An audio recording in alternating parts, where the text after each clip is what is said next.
CD MP3 2, pasta 13, a pasta 21, pasta 13, 3. Lutas e humilhações. A jornada se fez sem incidentes. Entretanto, em sua nova soledade, o moço tarcense reconhecia que forças invisíveis proviam-lhe a mente de grandiosas e consoladoras inspirações. Dentro da noite, cheia de estrelas, tinha a impressão de ouvir uma voz carinhosa e sábia a traduzir-se por apelos de infinito amor e de infinita esperança.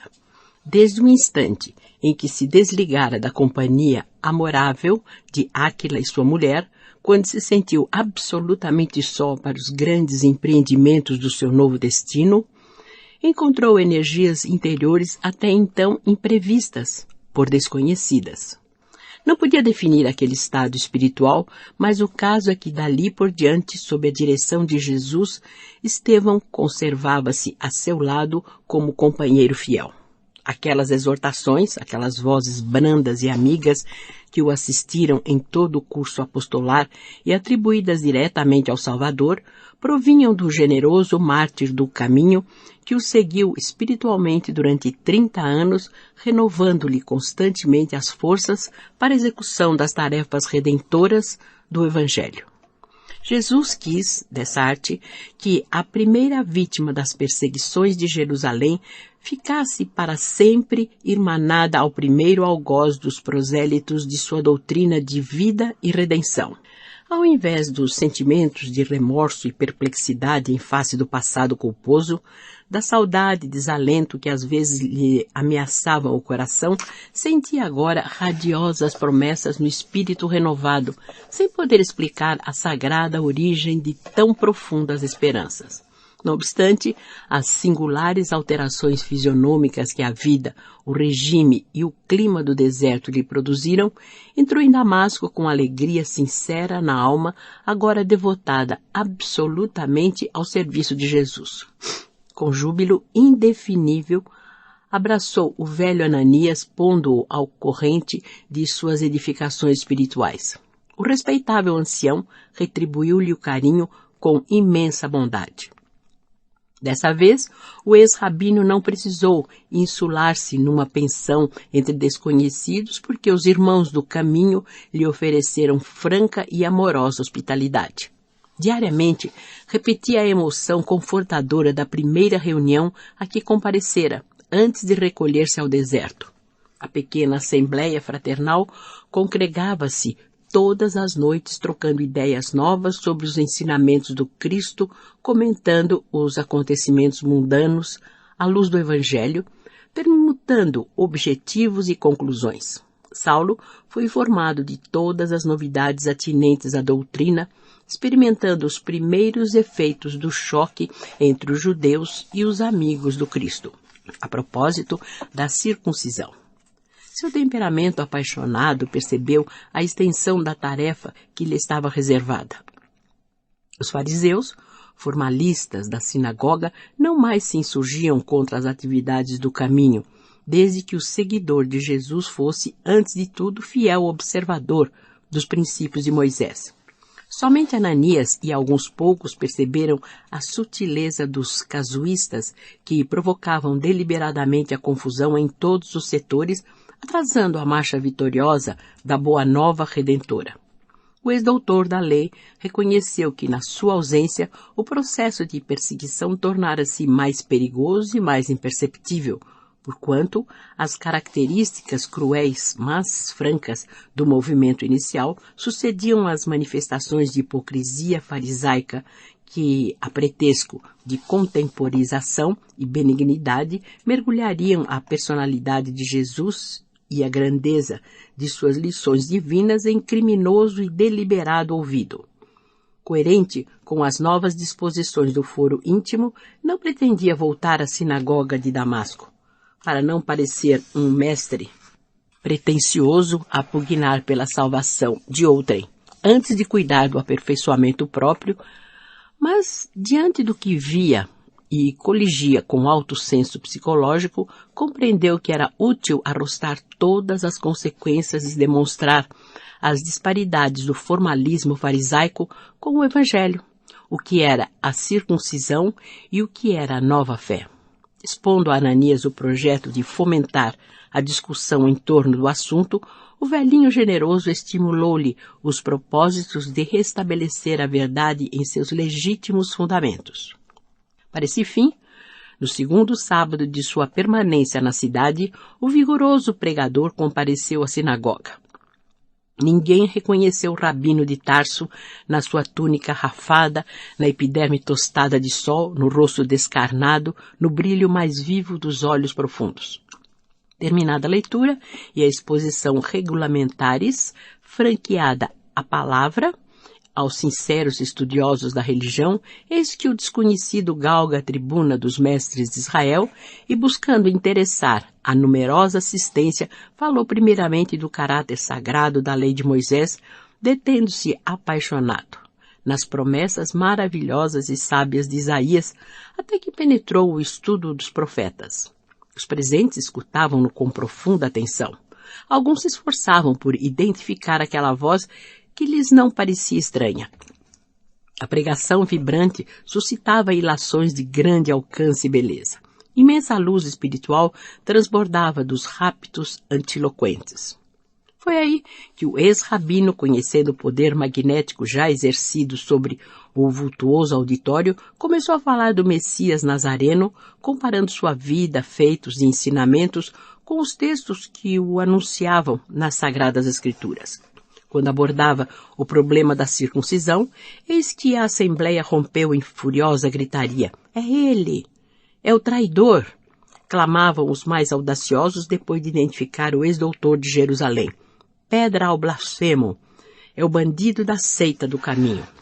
Os chefes do serviço religioso, por sua vez, reconheceram o antigo companheiro, agora considerado trânsfuga da lei, a quem se deviam impor castigos rudes e cruéis. Saulo assistia à repetição da mesma cena de quando se fazia ouvir na seleta reunião com a presença dos levitas de Chipre. Enfrentou impassível a situação até que as autoridades religiosas conseguissem acalmar os ânimos turbulentos. Após as fases mais agudas do tumulto, o arquissinagogo, tomando posição, determinou que o orador descesse da tribuna para responder ao seu interrogatório.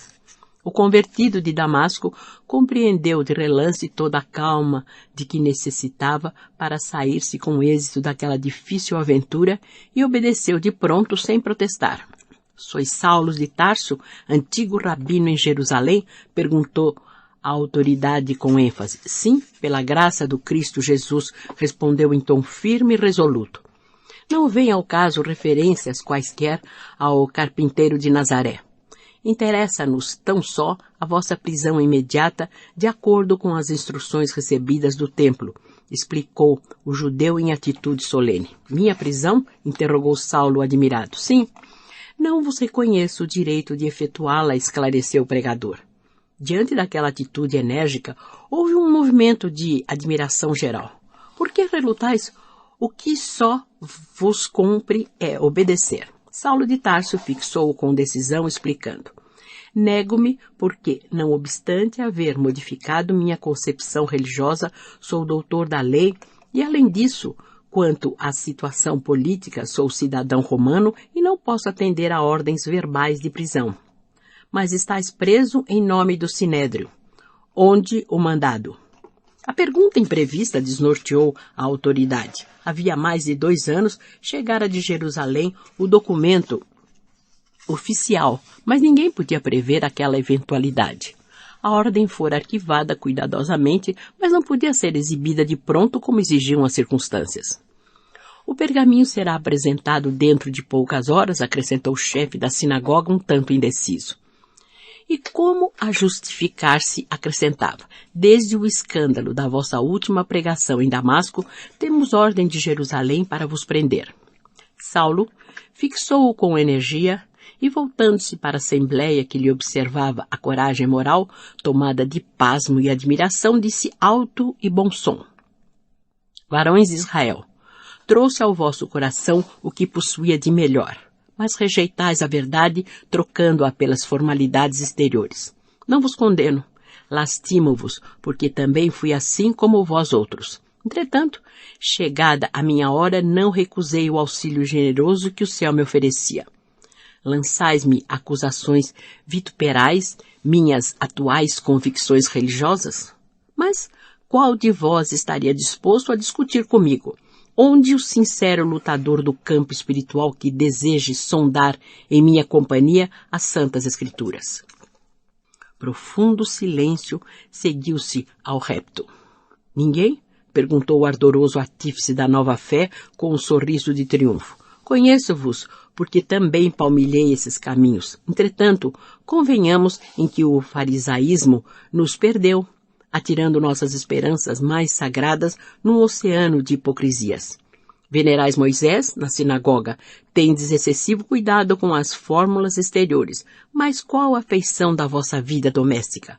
Quantas dores ocultais sob a túnica brilhante? Quantas feridas dissimulais com palavras falaciosas? Como eu, devíeis sentir imenso tédio de tantas máscaras ignóbeis. Se fôssemos apontar os feitos criminosos que se praticam à sombra da lei, não teríamos açoites para castigar os culpados, nem o número exato das maldições indispensáveis à pintura de semelhantes abominações. Padeci de vossas úlceras, envenenei-me também nas vossas trevas e vim a trazer-vos o remédio imprescindível. Recusais-me a cooperação fraterna. Entretanto, em vão recalcitrais perante os processos regeneradores, porque somente Jesus poderá salvar-nos. Trouxe-vos o Evangelho, ofereço-vos a porta da redenção para nossas velhas mazelas e ainda quereis compensar meus esforços com o cárcere e a maldição? Recuso-me a receber semelhantes valores em troca de minha iniciativa espontânea. Não podereis prender-me porque a palavra de Deus não está algemada. Se a rejeitais, outros me compreenderão. Não é justo abandonar-me aos vossos caprichos, quando o serviço a fazer me pede dedicação e boa vontade. Os próprios diretores da reunião pareciam dominados por forças magnéticas poderosas e indefiníveis. O moço tarcense passeou o olhar dominador sobre todos os presentes, revelando a rigidez do seu ânimo poderoso. Vosso silêncio fala mais que as palavras, concluiu quase com audácia. Jesus não vos permite a prisão do servo humilde e fiel. Que a sua bênção vos ilumine o espírito, na verdadeira compreensão das realidades da vida. Assim dizendo, caminhou resoluto para a porta de saída, enquanto o olhar assombrado da assembleia lhe acompanhava o vulto até que, a passo firme, desapareceu em uma das ruas estreitas que desembocavam na grande praça. Como se despertasse após o audacioso desafio, a reunião degenerou em acaloradas discussões. O arquissinagogo, que parecia sumamente impressionado com as declarações do ex-rabino, não ocultava a indecisão, relutando entre as verdades amargas de Saulo e a ordem de prisão imediata. Os companheiros, mais enérgicos, procuraram levantar-lhe o espírito de autoridade. Era preciso prender o atrevido orador a qualquer preço,